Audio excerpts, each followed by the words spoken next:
समाचार अब तक, सत्य का साहस। नमस्कार, मी नेहा आणि आपण बघत आहे समाचार अब तक। बघूया आजच्या काही ठळक बातम्या। उपमुख्यमंत्री देवेंद्र फडणवीस यांच्या शासकीय निवासस्थान देवगिरी बाहेर युवक काँग्रेसने आक्रमक आंदोलन केले आहे। बदलापूरची घटना, महिला सुरक्षा आणि कायदा सुव्यवस्थेच्या मुद्द्यांवर गृहमंत्र्यांचा राजीनामा मागत युवक काँग्रेसकडून हे आंदोलन करण्यात आले। यावेळी देवगिरी बाहेर पोलिसांचा मोठा फौज फाटा तैनात करण्यात आला।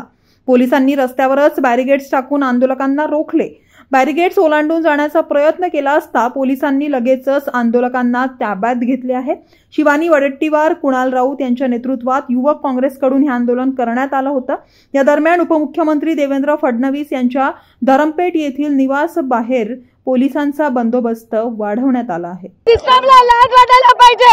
जेव्हा आम्ही आमच्या अधिकारासाठी महिला उतरतात तेव्हा अशा प्रकारे त्यांची आवाज दाबण्याचा प्रयत्न केला जातो या सरकारकडनं।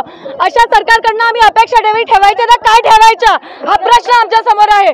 आज आम्ही काय चुकीची मागणी करून राहिलेलो आहे? ज्या गृहमंत्र्यांना सिस्टम सांभाळता नाही येते त्यांनी तत्काळ राजीनामा दिला पाहिजे, ही आमची मागणी आहे।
ताब्यात घेण्यात आलेला आहे।